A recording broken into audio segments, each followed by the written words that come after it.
नमस्कार मित्रांनो, सर्वप्रथम सगळ्यांना गुढीपाडव्याच्या खूप खूप शुभेच्छा. लय आवडतेस या मालिकेच्या आजच्या भागात आपण बघणार आहोत. पाडव्याच्या मुहूर्तावर सानिका आणि सरकारचं लग्न होणार असतं. सोना नाचून म्हणत असतो, आज आपल्या भावाचं लग्न आहे. त्यावर बाबू म्हणतो, काम कर आधी. तितक्यात त्याला आप्पा आणि कमळ येताना दिसतात आणि तो म्हणतो, अरे लग्न असलं म्हणून काय झालं, आज गुढीपाडव्याचा दिवस आहे, किती महत्त्वाचा दिवस आहे तुला माहिती आहे का. त्यावर आप्पा त्याला विचारतात, किती महत्त्व आहे रे सोना. त्यावर तो अडखळत म्हणू लागतो, असं कसं, महत्त्व आहे म्हणूनच आपण गुढी उभारतो ना. सगळेजण त्याला हसू लागतात आणि कमळ त्याला सांगू लागते, अरे आजच्या दिवशी प्रभू श्रीरामचंद्र 14 वर्षाचा वनवास संपून अयोध्येला परत आले, म्हणून आजचा दिवस गुढ्या तोरणं उभारून आनंद उत्सव म्हणून साजरा करतात, समजलं. त्यावर आप्पा म्हणतात, तसंच आपल्या सरकार आणि सानिका यांचा सगळा वनवास संपून नवीन आयुष्याला सुरुवात करताय, त्यामुळे आपण त्यांच्या हस्ते गुढी उभारून ह्यो सण साजरा करणार आहे. त्यामुळे कमळ सरकार आणि सानिकाला आवाज देते. सानिका आणि सरकार बाहेर येतात तेव्हा आप्पा म्हणतात, पोरांनो चला गुढी उभी करा आता. सरकार गुढी उभारतो, सानिका गुढीची पूजा करते आणि ते दोघंही आप्पा आणि कमळचा आशीर्वाद घेतात. आप्पा म्हणतात, इथनं पुढची सगळी वर्ष असाच सुखाने संसार करा. आणि कमळ म्हणते, लवकरात लवकर आम्हाला नातवाचं तोंड दाखवा. सरकार आणि सानिका आनंदजवळ जाऊन नमस्कार करतात तेव्हा आनंद त्यांना आशीर्वाद देतो, सुखी राहा आणि तुमच्या संसाराला आता कुणाचीच नजर नको लागायला. कमळ सरकारला म्हणते, तुम्ही जाऊन मंदिरात पूजा करून या. लग्नाची तयारी आनंद आणि ते मिळून करतील. इकडे मंदिराच्या बाहेर एक लहान मुलगा सगळ्यांना टिळा लावत असतो. तेव्हा तिथे 2 टवाळखोर मुलं येऊन त्याच्याजवळचे पैसे घेऊ लागतात. तेवढ्या तिथं अधोक्षज येतो आणि म्हणतो, काय करताय तुम्ही, सोडा. त्यावर तो त्याची नक्कल करून म्हणतो, प पैसे काढतोय. त्यावर अधोक्षज म्हणतो, माझी नक्कल करू नका. त्यावर तो त्याच्यावर हात उगारतो आणि म्हणतो, वय बाजूला. तेवढ्यात इंद्रायणी येऊन त्याचा हात पकडते आणि त्याला चांगला चोप देऊन त्याची हकालपट्टी करते.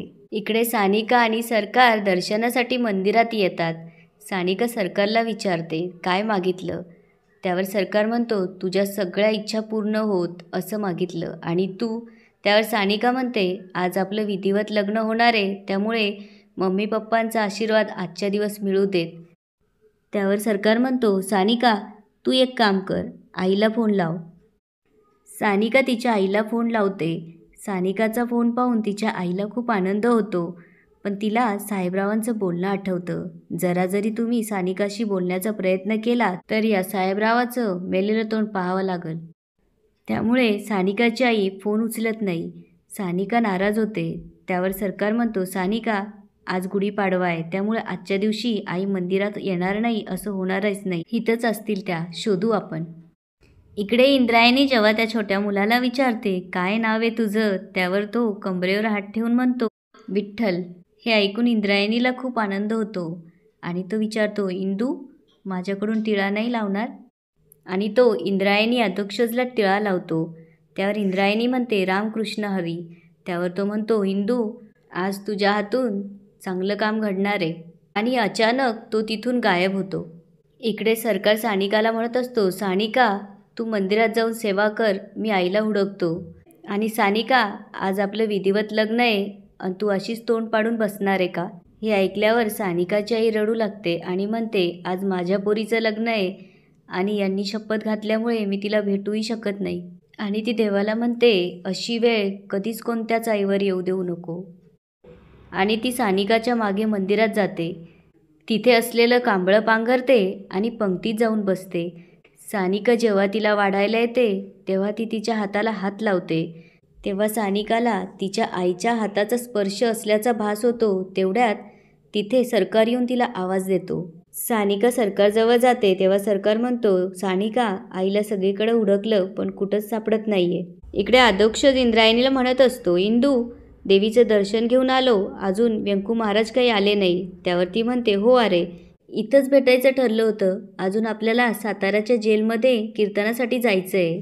त्यावर अधोक्षज म्हणतो, जेलमध्ये कोण कीर्तन करतं. त्यावर ती म्हणते, अरे जेलमध्ये याच्यासाठी कीर्तन करायचं आहे की त्या जेलमधल्या कैद्यांच्या मनातले वाईट विचार निघून चांगले विचार त्यांच्या मनात निर्माण व्हावेत. कळलं? तितक्यात सानिकाची आई तिथून जात असते. इंद्रायणीचं अचानक तिच्याकडे लक्ष जातं आणि ती म्हणते, सावित्री काकी तुम्ही? आणि म्हणते, अहो ओळखलं का मला? मी इंद्रायणी, अहो विठूच्या वाडीची, तुमच्या माहेरची. आणि हे अधोक्षज महाराज. त्यावर ती म्हणते, इंदू आदू, अगं किती मोठे झालात, कसे आहात? त्यावर इंद्रायणी म्हणते, आम्ही मस्त आहे, पण तुम्ही? आणि तुमच्या डोळ्यात पाणी का? काकी काय झालं? मन मोकळं करा. सानिकाची आई सानिका आणि सरकारला दाखवून म्हणते, ती माझी मुलगी. सगळं काही व्यवस्थित चालू होतं गं. आणि ती झालेली सगळी हकीकत इंद्रायणीला सांगू लागते आणि म्हणते, जाताना यांनी मला शपथ घातली, आज तिचं लग्न आहे गं, तरीसुद्धा मी तिला भेटू शकत नाही. मला तिला एकदाच भेटायचं आहे गं. त्यावर इंद्रायणी म्हणते, काकी रडू नका आहो, विठुराया तुमची ही इच्छा नक्की पूर्ण करेल. सावित्री इंद्रायणीकडे ओटीचं सामान देऊन म्हणते, हे मी तिला देऊ शकत नाही, तू एवढं देशील? किमान माझा आशीर्वाद तरी तिच्यापर्यंत पोहोचेल. असं म्हणून सावित्री तिथून निघून जाते. सानिका आणि सरकार जेव्हा सावित्रीला शोधत येतात तेव्हा इंद्रायणी त्यांना बघते आणि सानिकाला आवाज देते आणि म्हणते, तुमच्या लग्नानिमित्त हे आईकडून. त्यावर सानिका विचारते, तू कोण आहेस? त्यावर इंद्रायणी म्हणते, मी इंद्रायणी, विठूच्या वाडीची. आता काकी भेटल्या होत्या, त्यांनी तुमच्या लग्नासाठी आशीर्वाद म्हणून हे दिलंय. हे ऐकून सानिकाला खूप आनंद होतो आणि ती विचारू लागते, आईने दिलंय? कुठे आई? त्यावर इंद्रायणी म्हणते, अगं आता इथंच होत्या, पण तुला भेटू शकल्या नाही. तुझ्या पप्पांनी शपथ दिली त्यांना.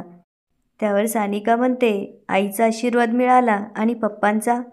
त्यावर इंद्रायणी म्हणते, तुझ्या पप्पांचा पण आज आशीर्वाद मिळेल तुला. हा या इंद्रायणीचा शब्द आहे. अधोक्षज म्हणतो, इंदू मी थांबतो इथंच, तसं पण माझं तिथं काय काम आहे. तितक्यात व्यंकू महाराज येतात आणि इंद्रायणी त्यांच्याबरोबर साताऱ्याला कीर्तनासाठी निघते. इकडे जय साहेबरावांना फोन करून सांगतो की सानिका परत लग्न करते. त्यावर साहेबराव म्हणतात, काय परत लग्न? त्यावर तो म्हणतो, वय त्या आनंदच्या पोरीचा फोन आला होता मला. त्यावर साहेबराव म्हणतात, जय हाच चान्स आहे, तू नेहमी म्हणायचास ना मला स्वतःला सिद्ध करायला एक संधी द्या. घे, दिली संधी तुला. मलाच नाही तर अख्ख्या जगाला सांगायचं आहे तुला की तू या साहेबरावांचा पोरगा आहेस म्हणून. काय बी करून त्यांचं लग्न थांबवायचं आहे. आणि ते थोडं थांबून म्हणतात, नाही काय बी करून त्या दोघांना मारून टाकायचं. त्यावर जय म्हणतो, पप्पा तुम्ही पहिल्यांदा पोरगा म्हणलाय मला, आता देव जरी आला तरी सानिका आणि सरकारला वाचवू नाही शकणार. इकडे सरकार आप्पांना म्हणत असतो, आज सानिकाला तिच्या पप्पांची लय आठवण येते. तिच्या आईने परडी पाठवून इंद्रायणीजवळ आशीर्वाद पाठवला. त्यावर आप्पा म्हणतात, प्रत्येक लेकीला वाटतं की आपला बाप आपल्या जवळ असावा, पण परिस्थिती तशी नाही. त्यावर ते म्हणतात, हां पण मी एक सासरा म्हणून हे नक्की करू शकतो की बाळा तुला तुझ्या वडिलांच्या प्रेमाची कमी कधीच भासू देणार नाही. त्यावर कमळ म्हणते, आओ किती बी झालं तरी तुम्ही सासरे आहात. बाप हा बापच असतो, त्याची जागा कोणीच नाही भरून काढू शकत. बापाच्या हातूनच कन्यादान व्हायला पाहिजे. इकडे सातारा जेलमध्ये व्यंकू महाराज आणि इंद्रायणीचा सत्कार होतो आणि पोलीस इन्स्पेक्टर साहेब सांगतात की आपल्या सातारा जिल्ह्यातल्या जेलमध्ये आज व्यंकू महाराज आणि इंद्रायणीचं कीर्तन होणार आहे. त्यामुळे सगळ्यांनी गडबड न करता शांतपणे ऐकावे आणि व्यंकू महाराजांना कीर्तनाची सुरुवात करा असं म्हणतात. साहेबरावांच्या डोक्यात मात्र सानिका आणि सरकारला मारायचे विचार चालू असतात. इकडे ठरल्याप्रमाणे जय त्याचे गुंड आणि तलवार घेऊन सानिका आणि सरकारच्या लग्नाच्या मंडपात येऊन पोहोचतो. त्याला बघून सगळ्यांनाच धक्का बसतो. मंडपातले लोक इकडे तिकडे पळू लागतात. जय जेव्हा सानिकासमोर येतो तेव्हा सरकार तिच्या पुढे येऊन उभा राहतो. इकडे व्यंकू महाराज आणि इंद्रायणीचं कीर्तन सुरू होतं. ते त्यांच्या कीर्तनातून वाल्ल्या कोळीचा वाल्मिक ऋषी कसे होतात हे सांगतात. इकडे सरकार म्हणत असतो, मला राहाडे नको आहेत आज, जय मागे हो. पण जय ऐकायला तयार नसतो आणि तो सरकारवर चालून येतो आणि दोघांच्यात मारामारी सुरू होते.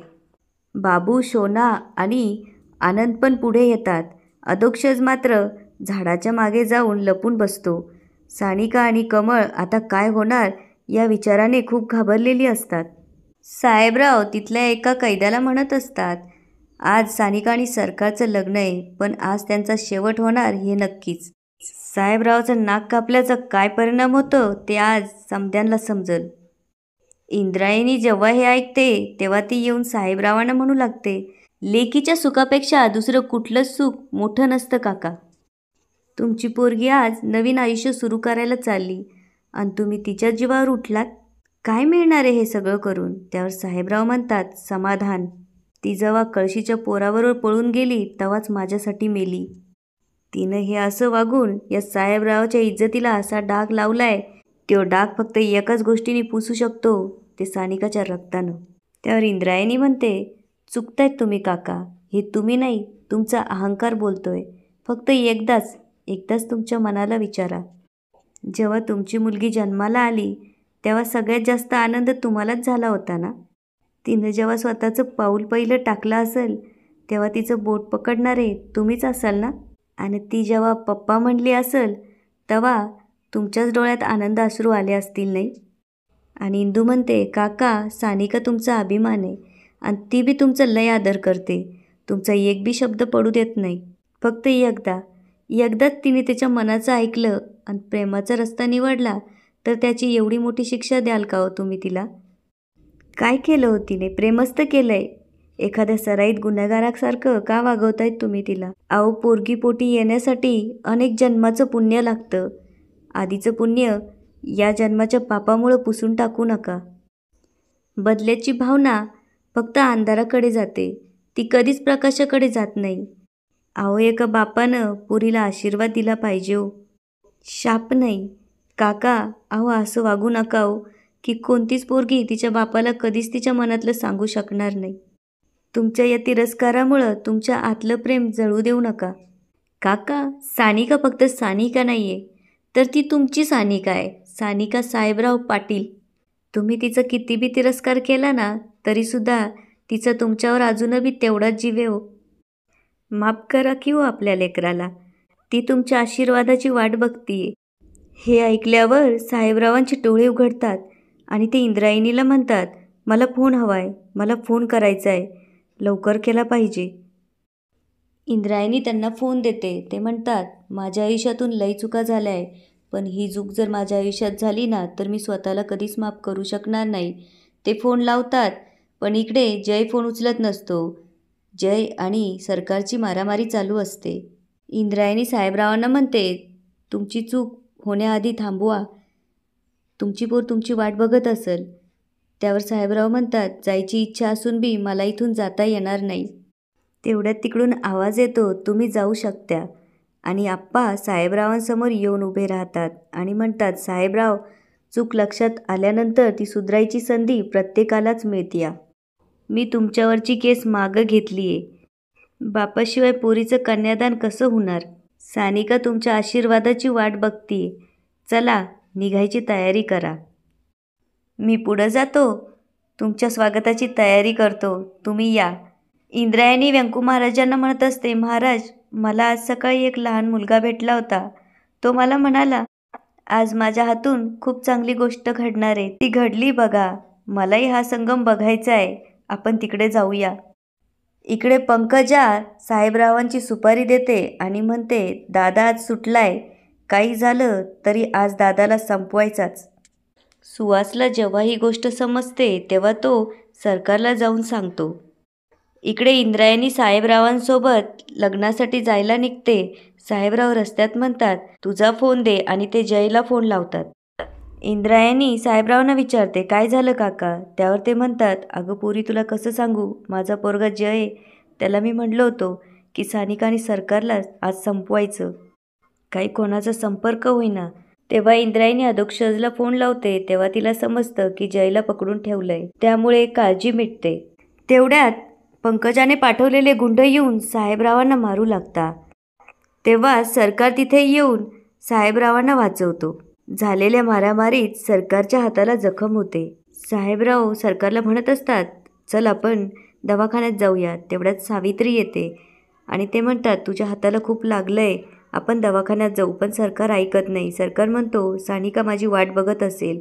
त्यावर साहेबराव म्हणतात, एवढं प्रेम करतो माझ्या मुलीवर, इकडे आप्पा येऊन सांगत असतात साहेबराव इकडे यायला निघाले. त्यावर जय विचारतो, आणि मग दोन्ही गावातलं वैर? त्यावर आप्पा म्हणतात, ते वैर आता संपवायची वेळ आली आहे. त्यावर जय म्हणतो, किती मोठी चूक झाली असती आज माझ्याकडून. बरं झालं तुम्ही मला अडवलं. आणि तो म्हणतो, सानिका मला माफ कर. अगं या दोन्ही गावाच्या भांडणामुळे मी एवढा आंधळा झालो होतो की मी आज स्वतःच्या बहिणीच्या जीवावरच उठलो होतो.